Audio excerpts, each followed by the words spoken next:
ఈ రోజే డౌన్లోడ్ చేయండి. మీ ఫేవరెట్ షోస్ చూడండి. నీకు నా మాట మీద నమ్మకం లేదు కదా? అక్కడ చూడు చూడు.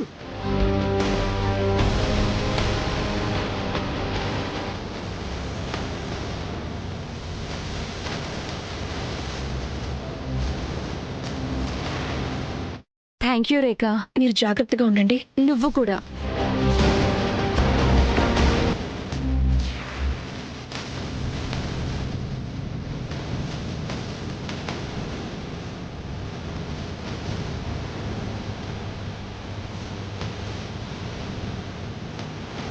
నాకేమనిపిస్తోందంటే నర్మద కేవలం నీ గాయాల్ని తిరిగి రేపడానికే రేఖతో బంధాన్ని కొనసాగిస్తోంది. కానీ నాకెక్కడ బాధగా ఉందో తెలుసా? రేఖ మీ ఇద్దరి బంధం మీద తనదే పైచేయి ఉండాలని ఆయుధంలా మారడానికి కూడా సిద్ధంగా ఉంది. అందుకే తనకి నిజం చెప్పి తను ఏదైతే చెయ్యాలి అనుకుందో దాన్ని నువ్వింకా పెద్దది చేయకు. రిపోర్టర్ల జాతే అలా ఉంటుంది. వాళ్ళు కేవలం బ్రేకింగ్ న్యూస్, ఇంకా మంచి మసాలా ఉన్న వార్తలకే ప్రాముఖ్యత ఇస్తారు.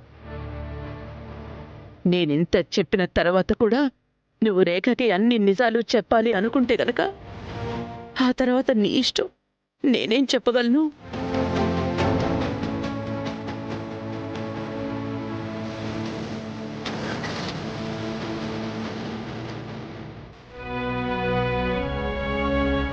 ఆగు, ఒక్క నిమిషం.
రేఖ ఆవిడ్ని మా జీవితాల్లోకి తిరిగి తీసుకొచ్చింది అత్తయ్య.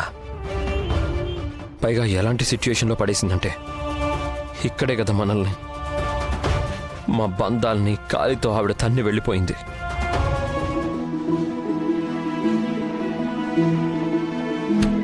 నాకు అస్సలు అర్థం కాలేదు ఉన్నతి. పెద్దగా బరువు లేని కూరగాయల సంచి పట్టుకుంటేనే నీ నాజుకు చేతులు ఎలా బెణికాయా అని. అది మా ఉన్నతి ఎప్పుడు ఇంతే ఆంటీ. తను సరైన టైంలో సరైన ప్లాన్లు వేస్తుంటుంది.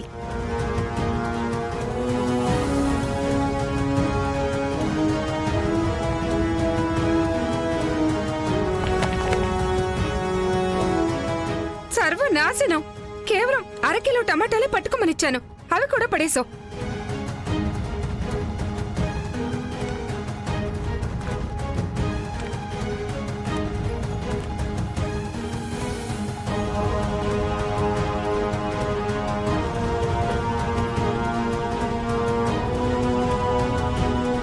తన భార్య చేసిన తప్పులు సరిదిద్దుకుంటే హస్బెండ్ ఎంత ముద్దుగా ఉంటారో కదా. నిజంగా ఉన్నతి, నువ్వు చాలా లక్కీ. ఇంత మంచి హస్బెండ్ని ఇరికించేసావు.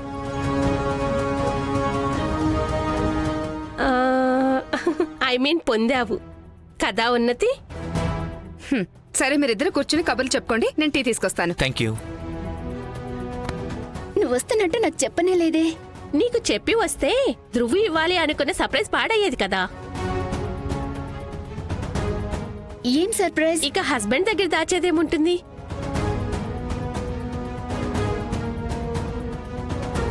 ఐఎమ్ సారీ పూజ, కానీ ఉన్నతి దగ్గర నాకు తెలియని సీక్రెట్ అంటే అసలు ఏమీ లేవు కదా. నా ఉన్నతి ఒక ఓపెన్ బుక్ లాంటిది. నిజమా ఉన్నతి? అవును నిజమే.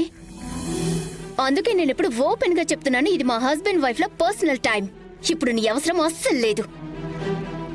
బాయ్. అరే కానీ ఉన్నతి, ఒక నిమిషం టీ అయినా తాగి వెళ్ళు, నేను ఇప్పుడే తీసుకొస్తాను. ధ్రువ్, నువ్వు అసలు ఏం చేస్తున్నావు? ఇలా మా ఇంటికి రావడం, నా ఫ్రెండ్స్ తో నాకు హాయ్ చెప్పించడం, నువ్వు నన్ను భయపెడుతున్నావా? నువ్వు డబ్బు కంటే ఎక్కువగా వీటిని బాగా ఎంజాయ్ చేస్తున్నట్టున్నావు. నేనైతే చాలా ఎంజాయ్ చేస్తున్నాను, కానీ నాకు కావాల్సింది డబ్బు. అందుకే నేను నీకు గుర్తు చేస్తూ వస్తున్నాను. నేనిచ్చిన వ్యాలెన్స్ డే డెడ్ లైన్ ని లైట్ గా తీసుకోకు.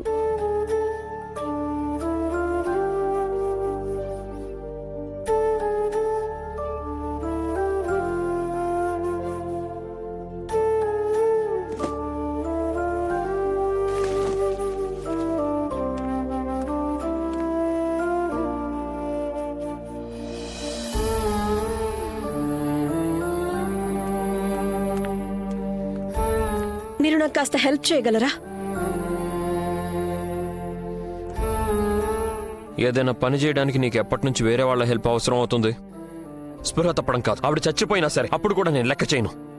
నువ్వు ఇంట్లో కేవలం ఉన్ని సంతోషాలకి గ్యారంటీ కార్డులా ఉన్నావు అంతే. గోడ పగలగొట్టడానికి కాదు, నిలబెట్టడానికి.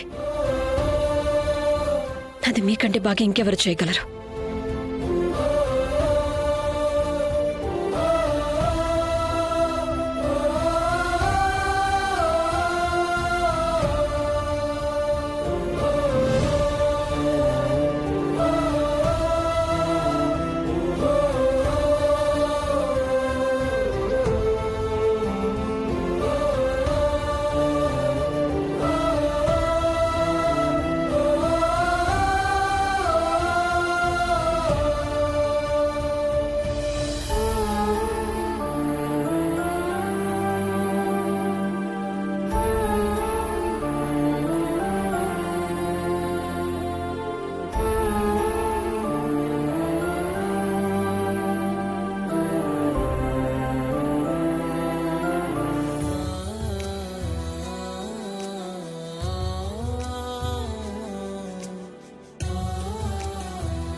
నిజంగా మన జంటని ఆ దేవుడే కలిపుంటాడు. అందుకే కదా నేను నా గతాన్ని ఎంత దాచిపెట్టాలని ట్రై చేస్తున్నా సరే నువ్వు ఏదో ఒక రకంగా వెతికి వెతికి మరీ అక్కడికి చేరుకుంటున్నావు. తర్వాత మెల్లమెల్లగా వాటిని తవ్వుతూ నన్ను బాధ పెడుతున్నావు. నన్ను బాధ పెట్టడం నీకు చాలా సరదాగా ఉంటుందేమో కదా.